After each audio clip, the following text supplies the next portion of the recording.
I was doing these things to the food in order to make it better for us. And what I started realizing after a while, that what it took me to do to be able to prepare that food actually was the food, and the process was making me better. There was a certain kind of patience that it required. There was a certain kind of quiet attentiveness. There was a certain kind of persistent presence in my home that it required. What I needed to do to these things in the preparation that actually was changing me from the inside in relation to my home, to the food I was producing, and to the people that I was serving by managing the food that way.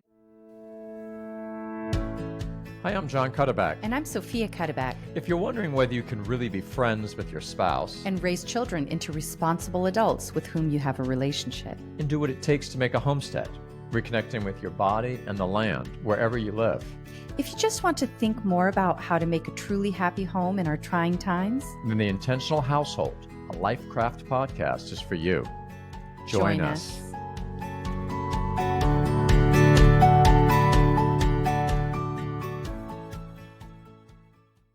5 tips for eating better starting today. This is going to be a very practical discussion here. I'm always happy to be with my wife, Sofia. And this is something that a number of people have been asking us to just get very concrete, share about. Our friends know that we're very attentive to what we eat in our house, and we try to the best we can to do food well. So we're just going to share some things, and especially go to a great resource that we've used, a book called Nourishing Traditions by Fallon.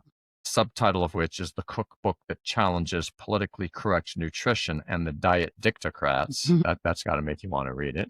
So we're going to have a very practical discussion here, dear, right? Yes, definitely. But before we dive into practical details, you always seem to have some kind of philosophical nugget that is the underpinning for what we end up discussing. Do you have anything, this is a little bit of a challenge, is there anything that you can share with us from a philosophical perspective that you just begin to lay the groundwork for how we look at the question of how we nourish our body? Why is that going to be a challenge? A challenge? I thought you were going to say short or something. No, I was just... There's always a philosophical principle out there waiting to... I suppose so, but about food, I don't know. Okay. Anyway. Well, in any case, and we will definitely keep it short because we want to jump in very practical. As usual, this is the gift. It helps us in our concrete practicality if we think more clearly about universal principles, and to always go back and root all the little things that we're doing in the first principles and start with the end. And so I always like to remind ourselves that we're talking about the great virtue that you and I, as husband and wife, anyone who has authority and responsibility in a household,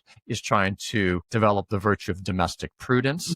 Or another way of saying that is we're exercising an art that the ancients called economia, the art of household management, which we must see, according to their wisdom, is an art of ordering everything in the home towards the true flourishing of the human persons therein. And so especially it's the flourishing for a family. It's first of all the flourishing of the spousal relationship, and then the flourishing relationship between parents and children, forming the children to be the virtuous, to grow into the virtuous adults that they're called to be. So it's always about persons.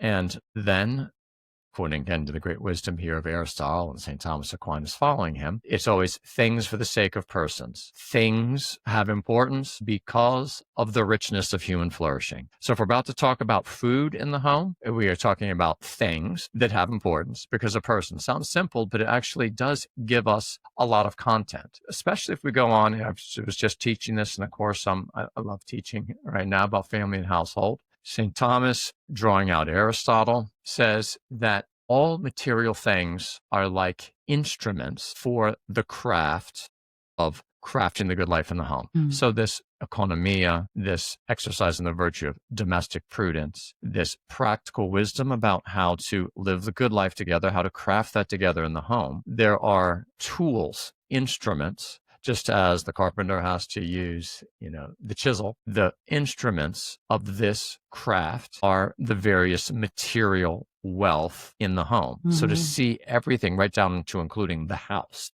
the very house itself, the furniture in the house, all of the things that we own in the household are instruments to help us in crafting the good life. So it's good to remind ourselves then that they're just instruments, never anything. The material things themselves are never what life is about, though they might be very important instruments in doing the activities that we do. If we are using the piano in our singing together, the piano there takes on a real nobility of being an instrument of a profoundly beautiful thing, namely our singing together. So to take food, the whole realm of food, its production, its preparation, its serving, that whole realm should be seen in the vein of how are we using it, food and its production and its preparation and its serving, as an instrument for truly crafting what's most important in the good life. Does that make sense? Yeah, it does. I mean, it's the first thing that comes to mind when you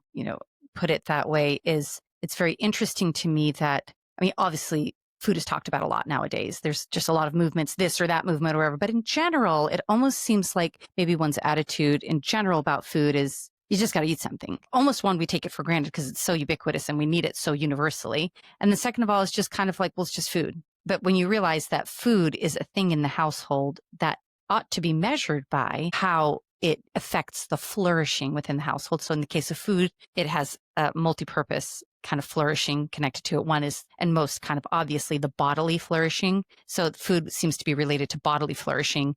Of course, the preparation of, the serving of, the communally sharing in the food then also contributes to a spiritual flourishing as well. But it seems that it's most directly connected to the body, in which case, you realize, oh, well, maybe food is something that really warrants us being a little bit more careful and a little bit more intentional about, because it's one of the things that's connected to flourishing.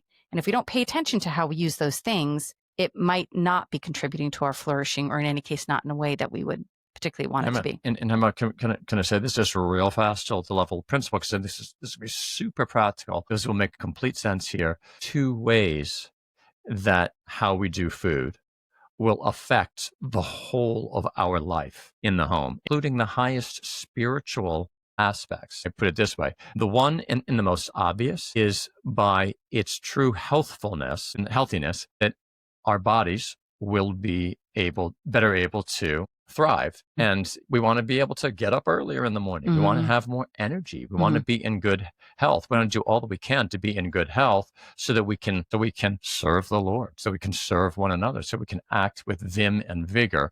So first of all, these things are, hey, we really have good reason to be concerned about healthy food, not as an end in itself, but for serving the highest, indeed, ultimately spiritual ends. But wait, there's more. And this is where there's a beautiful interconnectedness. Food also, by a great divine design, and we've talked about this in other contexts, this is a big part of household life in general, how we go about the work associated with food. That too is part of how it's an instrument of the good life.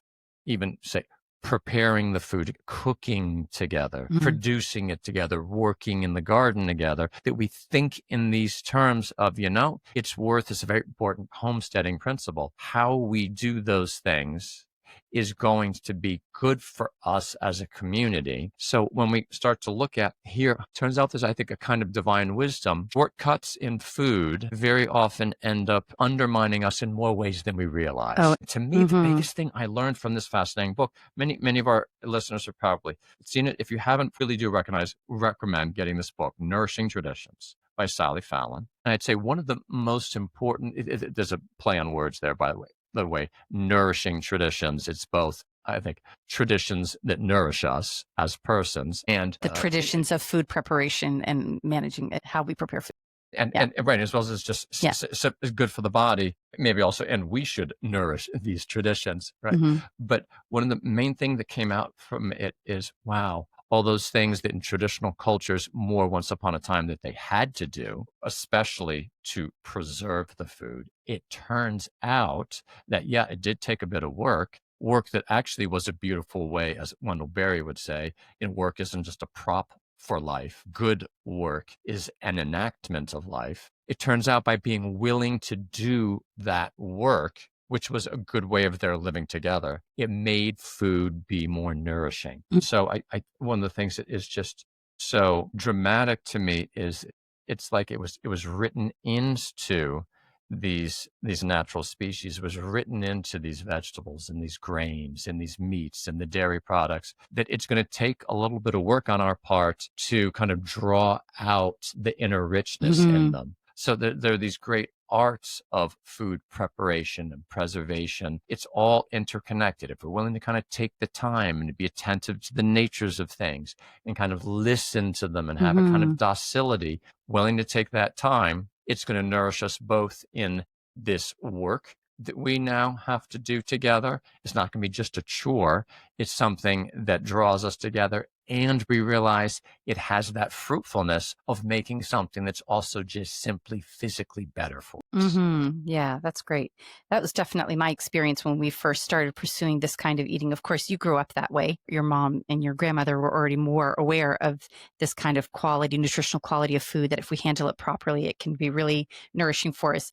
I didn't really grow up with that, although being in a low income bracket spared me of having a lot of the foods that are actually really bad for you. So, because a lot of junk food is just expensive. And so we couldn't afford that. So we kind of accidentally had a healthier diet maybe than other people did.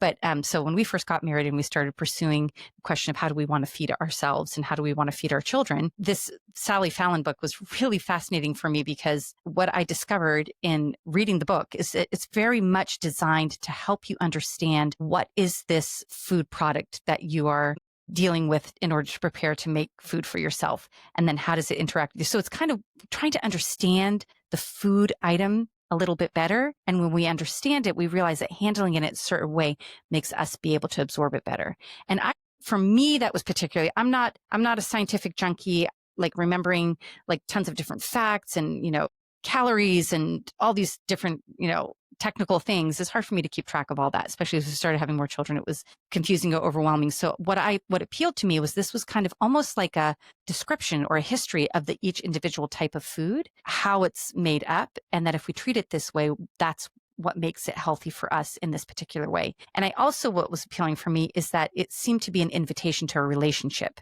with the food that I was preparing, rather than treating it just like, we got to get some calories and everybody, hey, here are calories. It somehow became much more interesting working with food for me, getting a sense that the food had in it what we needed, but I would need to work with it in a certain way that respected it to make it be what's most healthy for us. So for me, it just opened up this whole world of a relationship to the food that I was preparing that was much more interpenetrated. And then finally, I found that while a lot of these things that we were making took more time, what was surprising to me, I felt like I was doing these things to the food in order to make it better for us. And what I started realizing after a while, that what it took me to do to be able to prepare that food actually was the food, and the process was making me better. There was a certain kind of patience that it required. There was a certain kind of quiet attentiveness. There was a certain kind of persistent presence in my home that it required. None of this is hard. It's all extremely simple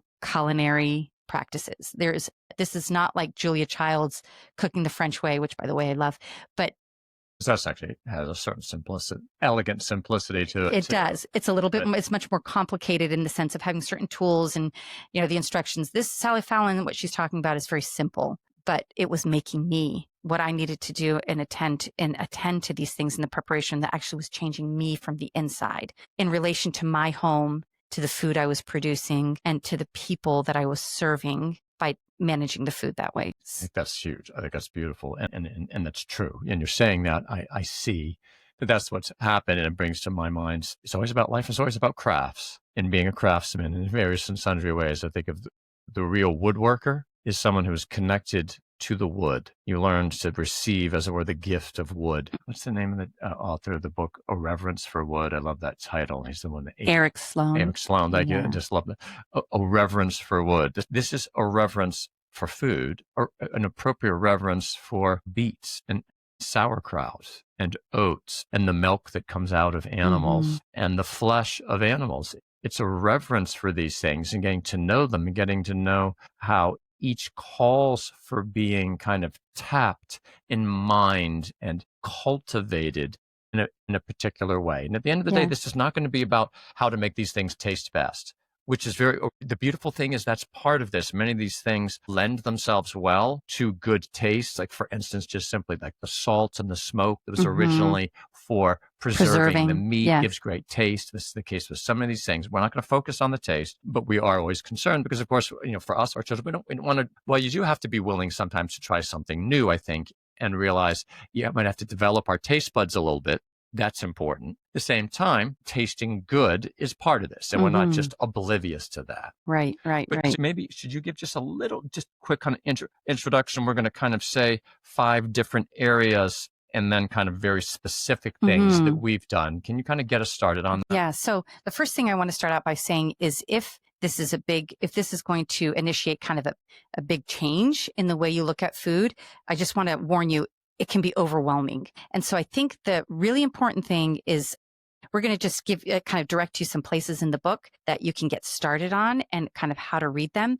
But then I do want to say there's so much there. And for me in the beginning, the temptation, I just have to say there are amazing sidebars in every section that have incredible anecdotal testimonies or historical, kind of referring to historical usage of it. We'll read a couple of them. We would love to just sit and read those out loud in the evening because they're so great, but it's very easy to get overwhelmed. So first of all, I want to say, don't get overwhelmed. I remember when my sister and I were first starting to read this book, I just was like, forget it. I can't do it. And she said, just choose one thing. If there's one thing you change, that will be one thing better. And then when that becomes second nature, just change one other thing. So on the one hand, I'm super excited and I'm going to tell you about a couple of places that you can go to right away at the beginning of the book. But I do want to warn you that it can be overwhelming and it can feel like you read it and you think, wow, all of this is so good. I have to do all of it. No, you don't have to do all of it. Not because these 5 make a group. It's because here are 5 things that you could start with. Over years we've done. You can choose one of them. You can choose 2 of them or choose something else in there, but it gives you a sense of what's going on. Yeah. And truth be told, I haven't done most of the recipes in her book. I haven't really tried because we found the things that actually spoke to our lifestyle and we learned how to make them and we make them over and over again. So you're probably going to find that to be the case too, that you find the things that suit your family, where you live, the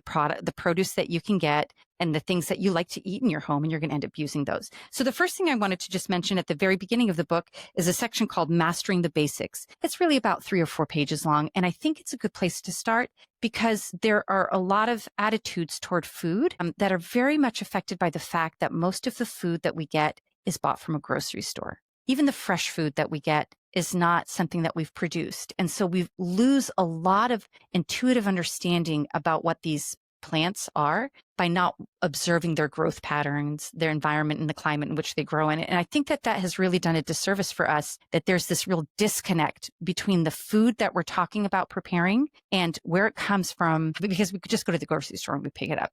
This sounds incredibly, I'm almost humiliated to say this, but as an adult, I remember when I discovered that honey came from bees. I mean, I knew it came from bees, but watching the comb being spun so that the honey was dripping out of it, I just realized, oh my gosh, I always associated honey with a glass jar. I mean, obviously I wasn't being dumb. I knew it didn't come from jars, but I realized was my subconscious association was of a golden thing in a jar that you pick up at the grocery store. So I think that it really helps to read that Mastering the Basics section. And then right after that, she makes a couple of divisions of different food categories, which are super helpful. So the ones that I would mention to you, there are 5. The first is cultured dairy, which I think is really helpful. Again, she gives you a small, short description of what cultured dairy means and why does it make a difference to cultured dairy. And then she gives you a handful of great recipes for being able to culture dairy yourself at home. Again, because someone doesn't know, culture there refers to a kind of fermented or kind of ripened, like soured cream.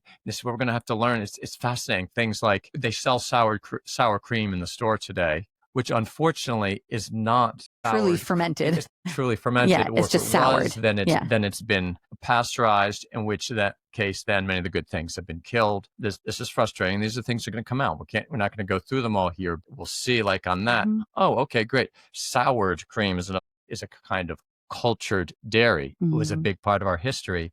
They're still selling it in the store, but that doesn't have the nutrition that a truly cultured dairy does. So we have to start with that. Yeah. So the reason they were culturing it was a way to preserve it. And now we don't need that because we have refrigeration. So we tend to not do the culturing process, but we lose something by not doing it. So Sally Fallon is introducing you to several methods of simple culturing of dairy, which substantially increases your body's ability to take up nutrients and to be able to really utilize what's good in dairy for us. The next one is fermented vegetables and fruits. And I just put a plug in for one of the recipes there. It's called Latin American sauerkraut. And I like sauerkraut. I have a very specific idea of what sauerkraut is, and it's something that's good with certain kinds of thing, but that's it. This Latin American sauerkraut one is extremely easy to make. It lasts forever in your refrigerator, and it goes with absolutely everything, not just brats. It goes with tacos, goes with Mexican food. It goes, I mean, really, truly, we have discovered that this Latin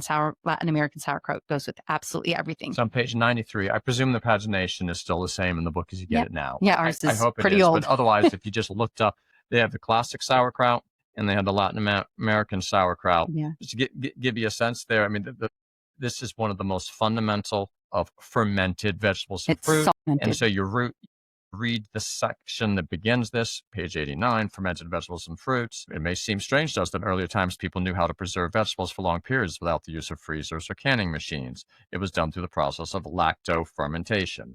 And then she explains what that means. So then we're looking for how can we find, is it choose one? Is it choose two? Mm-hmm. We're gonna talk about a couple of those. The first is the sauerkraut, and under this is also going to be, we also ferment beets. Yeah.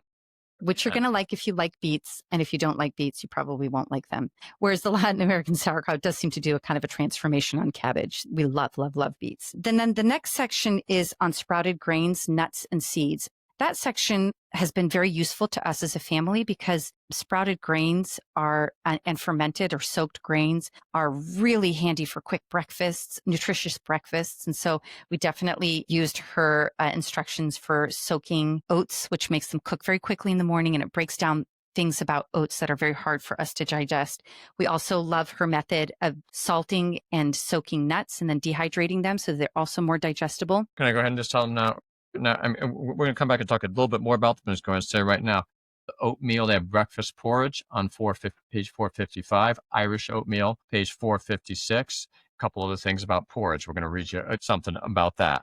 And then she has a section on beverages, which I have to say, I've always been dying to try many more of the recipes than I've actually tried from that section. But the one that is kind of tried and true for us is kombucha. So we love to drink kombucha. It's very inexpensive and very easy to prepare at home by yourself. We did kefir for a while, and that was great. A little bit more complicated. And so we just kind of went back to meaning water kefir, not dairy kefir. I'm going to go ahead and just say right now, her kombucha recipe is on page 596, where she has anecdotes about it and tells how she does it. You can go online. Kombucha, Kombucha, Mm-hmm. is something now that has become quite popular. You could buy it in the store. So we sometimes buy in the store. We like to do it at home. She's the one that got us started on it. You'll see some other recipes if you look it up online. But she's a good kind of go-to for there. And again, just kind of giving you that general sense of these kind of fermented beverages in general. Apple cider, ginger ale. So many of these things are connected to things that now there's products that even still often have these names, but are not at all the real thing anymore. And that's not just being snooty to say it's not the real thing. When we just get down a few basic principles here about, again, the living bacteria that are so important for our digestion, for the nutrition aspect, are not in so many of these products if we get the thing that has this name in the store. So I really like this beverage section primarily because beverages for us nowadays are really things that enhance our pleasure of eating or drinking. Water is always the best beverage. I love, love, love water. But sometimes you want something that has some taste to it. And so pretty much everything that we drink that we buy at the grocery store, I mean, now there is a bit of a rage of probiotic drinks and stuff, but until very recently, it seemed like it was drinking things that did not give you anything back. So that's what I always say to our children. Whatever you eat or drink, make sure it's giving you something back more than just pleasure. And so I love the fact that this beverage section has so many different varieties of things because, especially up until recently, if you wanted something that was giving something back, you pretty much just drank water. And then so many other things were taken away from us that we can't really drink. You know, even fruit juices and the concentration that they have or pasteurized can be such a blow to your sugar metabolism. And so I just love that this gives us an alternative, and it slowly begins to change our appetite for what we consider satisfying and tasty toward things that are satisfying, tasty, and nourishing. So I think this is a category that we really need help in because there aren't a lot of good alternatives. And even though there are good alternatives in the grocery store now, I find them to be exceedingly expensive. And so if you're raising a family and there's more than one person drinking that product on any regular basis, it can cost you an absolute fortune to be buying these still processed probiotic drinks at the grocery store. And kombucha is a fraction of the cost, can be quite delicious. And just on that before we move on. So kombucha is the main one that we have done, but just to note, they have ginger beer, page 591, have root beer. And again, it's so fascinating to see, again, how many of the things, again, in the store, there were tastes that were developed, but then these things were replaced. Look at this real quickly. I just saw this looking here at, tells how to make root beer. I can't believe I haven't tried this, but then again, I can believe it because it's the thing. The point here is we're going to share the ones that we've done. I'm going to point out a few that we haven't done, and maybe you're going to go through, hey, well, maybe we have sassafras trees. So we're going to get the sassafras root shavings and make this root beer here. But it says, when research showed that astronomical quantities of artificial saffrol caused cancer in rats, the US FDA had a convenient excuse for removing sassafras from health food stores. One suspects that the FDA was more concerned about eliminating competition for the drug and soft drink industries than in protecting the populace from a carcinogen. Americans had enjoyed sassafras as a tea and in root beer with no ill effects for centuries. So this isn't about conspiracy theories. It's just about recognizing that the way our food has gone as an industry has been away from these nourishing traditions. So which of these drinks, if we're having that, and we maybe there's a natural sense in which sometimes you don't just want water, you want something that's a little bit more kind of, has a little more substance, a little more satisfying. There's so many of these fermented, not alcohol fermented, but lacto fermented, which are the ones that really are so nourishing. And I have to say that the other thing that I really loved about this book, now obviously there may be some that, we don't have sassafras growing around here. No, actually we do. That's why I'm going to try this very soon. So there might be ingredients you can't get a hold of and you can't do, but for the most part, everything in this book is about what you yourself can produce that's nourishing for your family, which I found very empowering. That, if my raspberries are flush this year, I'm going to make the fermented raspberry drink. And that's what we're going to be drinking during raspberry season. And then you come to associate it with that time of the year. So I just also really love that it invites me as a member of the household to be able to provide for myself in a way that's nourishing, that I don't have to say, well, I need to get it from so-and-so who knows about food and I don't know anything about foods. I really love that it gave me a certain real kind of permission to enter in an ability to actually provide for my family in a nourishing. Amen. What was the fifth thing? And then we can just say a couple more things about each of them real fast. So the fifth section is tonics and superfoods, which, again, I wish I could say that I've done them all, but I haven't, because we found the ones that we love and we use them. The number one under that is beet kvass. Now that may be because I'm Ukrainian that I find it so appealing, but the beet kvass is so extraordinary. And one time I made a jar of it and I forgot about it in the back of the fridge, and 3/4 of a year rolled around. It was Christmas. It was time to put something in borscht. And I thought, I wonder if this is any good. And it, didn't have anything growing on it. It looked great. I thought, well, I'll try it before I ruined the whole pot of borscht. And I took a sip of it and I almost passed out because it was like the champagne of beet kvass. It was slightly effervescent, this unbelievable flavor of a cross between sweet and vegetable. I can't even tell you. We have been chasing that taste. Every time I make kvass, we're like, is this the champagne of kvass? I'm convinced it's an aphrodisiac. But I might be wrong. I don't know. Maybe that's just me. In any case, it's great to have shot glasses out for beet kvass. So we love that section. And there are a lot of really wonderful recipes in there, which again, it's just it makes me excited to go, wow, who knew that beets are that amazing for you? Page 608. The sidebars 608. give you little testimonies, not just personal testimonies, but, of science that's been done about beets. What is it about beets that's good for us? What happens when beets are fermented? How does that change them? And beets are, unless you've got deer grazing in your garden, which we're struggling with, beets are fairly straightforward to grow. So it's really an exciting thing where you say, wow, this year let's plant beets so we can make kvass.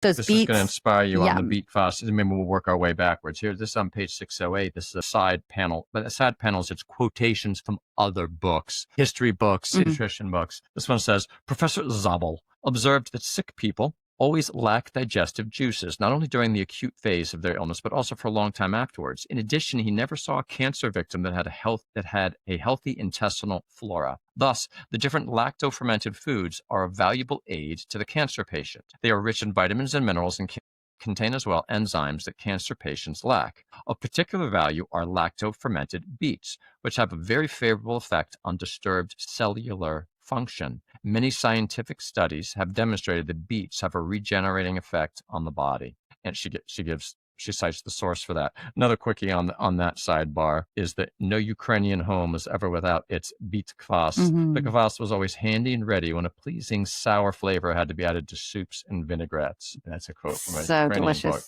delicious. So that is one of the main reasons that I grow beets twice a year. I plant them where we are, mid-Atlantic. Many of you will have a similar situation. I plant beets around late March, early April, harvest them in July. We make a bunch of kvass. And then I plant the fall crop in August and am able to bring in those beets before it's killed by the frost. And those that we make more kvass, and we set some aside and we pickle some and we save it for the Christmas borscht. And I have to say, it's amazing with produce from the garden to be able to lacto or salt ferment vegetables and then eat them later in the year, knowing that not only are they preserved, I mean, you can gorge yourself on beets if you're just going to eat them when they're coming out of the garden. You would like to space them out and be able to have them throughout the year. So by fermenting them, it gives us beets much later in the year when we can't grow them in the garden. And on top of that, it also makes them really healthy for us. So I just love it also that it can spread the season out for us. Just kind of moving back through and just sharing a couple more, again, making sure people know the particular things. And again, hopefully directing them to these sections. They'll find the things that they like. Going back to number 4 had been the beverages. We already shared about kombucha. Quick sidebar from there, citing another book. The Soviet experience is part of the large body of documentary evidence that the beverage made from kombucha fermentation of tea and sugar is indeed a dramatic immune system booster and body detoxifier. And Sally Fallon says, more importantly, kombucha is the cure for a hot day. It tastes delicious and refreshing, a fizzy, dark-colored, energizing beverage, at the same time acid and slightly sweet. Mountainous regions of Russia qualifies as the soft drink of the 21st century. I find that to be the case. I love kombucha. All right. Should we shoot back then? We didn't say much about the oatmeal. I mean, something needs to be said about oatmeal here. And this whole the whole realm here, this is the breakfast porridge.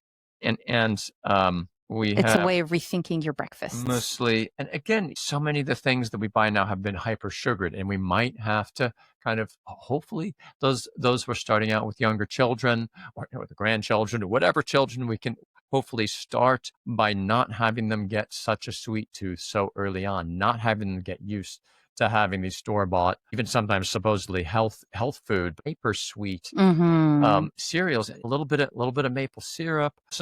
Listen to this here, just kind of in the section on kind of gruel and grains for breakfast. This is those fascinating sidebars. In the history of food, gruel and porridge came before bread. For cereals unsuitable to bread making, such as oats, corn, or millet, this remains the principal way of consuming these grains. In Northern Europe, oat and rye porridges were daily fare. Porridge is the mother of us all, is a Russian proverb. Millet and buckwheat porridge were eaten in warmer regions. They were very popular in Germany as well as in Eastern Europe and in France. The Gauls were great consumers of millet porridge. Something to note here is this, sometimes you'll have something pop up I get this one pop up in my YouTube, a doctor saying how you shouldn't ever have oatmeal for breakfast. But then if you listen to him, one of the main things he proceeds to say is so many of the oats that we buy are laced with the chemicals that are used now in the grain production. Especially for oats. So we do have to be very attentive of when it comes to the oats. For instance, we absolutely never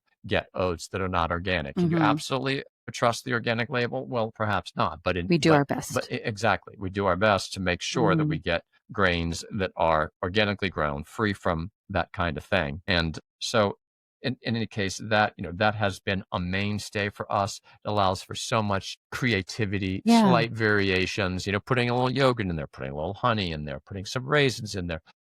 berries or So figs nuts, or by the way, so let's go back. Also on the yeah. number 3 is just sprouted grains and nuts. Somewhere in here is just simply how to, where is it? The It's toward the walnuts, front. crispy walnuts. That's page 513. That's one of our basic things here is that we soak nuts. Just And under her so and now finger page foods. 513 is called crispy pecans, but variation crispy walnuts. This is where you just take those raw nuts and you soak them in water with some salt in there, Mm-hmm. and then you dehydrate them. If you don't have it's great to have, we use a dehydrator. If you don't have a dehydrator, you can use the oven on very low. This makes these nuts be much more digestible, Right. makes them be tasty. Not hard on Not them. have those oils. So Mhm. that has been for us, crispy pecans, crispy walnuts, page 513, kind of became a standard for us for snacking. And of Yeah. course, you can throw rosemary on there. You can, again, get creative, make other things, to make them more tasty. So I'd like What to else? just Yeah. mention a couple of other things in closing here as we wrap up. At the very end of the book, Sally Fallon has a section called Limited Time, Limited Budget Guidelines.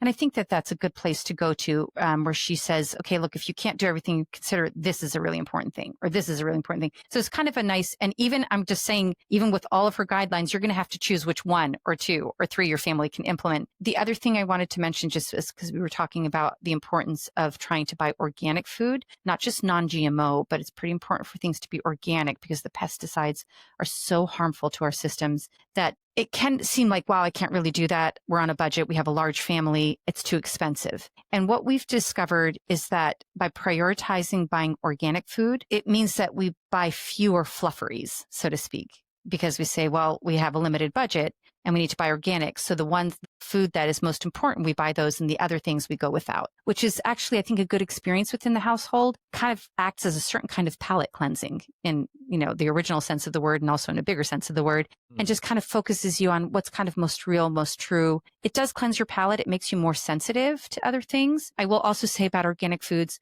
we are not talking about organic processed foods. There are a lot of processed foods that are called organic that as you begin to read some of these principles in Sally Fallon's about what is the nature of nutritious food and what kind of things destroys the nutrients in it, you realize that a lot of these foods that are labeled organic are fully processed. And so they no longer have the nutritional value. So it's going to be a little bit of a challenge, and it can be a change in your family that there are going to be maybe things that you are accustomed to having that are quick foods. Speaking of quick, I will also say preparing good food just takes time, and it's just going to be a little bit more time in the kitchen. So it's great for everybody to help. Hopefully not a ton of time, but it is. I spend a lot of time in the kitchen. So that's why I shouldn't have said that. I think that's why it's good for everybody to be on board. So everybody helps in the preparation and also helps in the cleaning, because it takes on a different kind of magnitude. And just really fast read the sauerkraut thing. All right, just whip that one out. Just because, again, the Latin American sauerkraut they love so much was on page 93. I never told you the pickled beets one that we're doing here in the summer and in the fall is on page 98.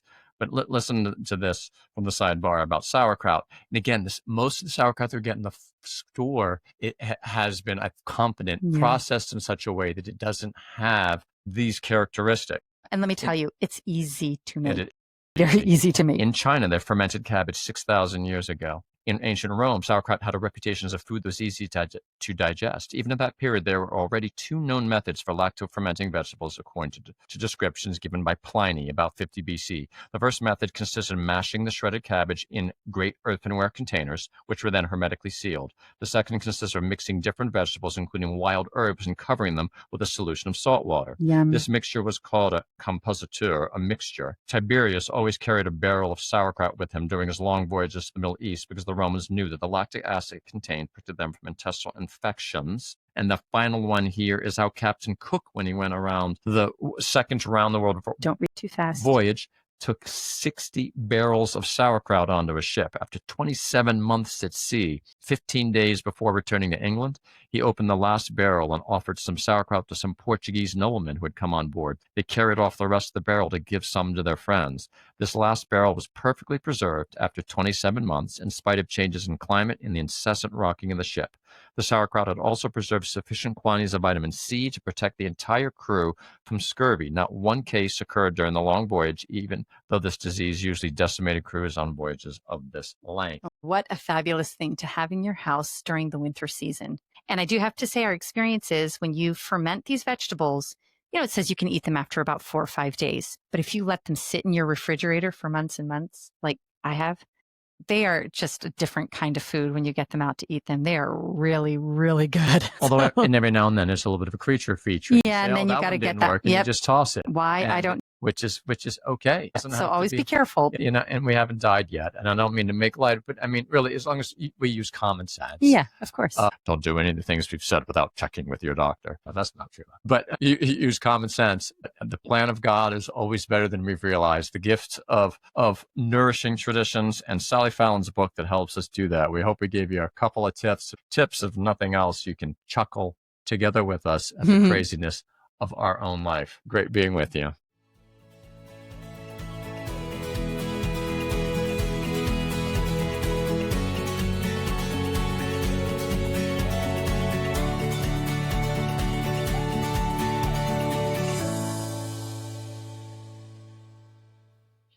Thanks for tuning in this episode of The Intentional Household.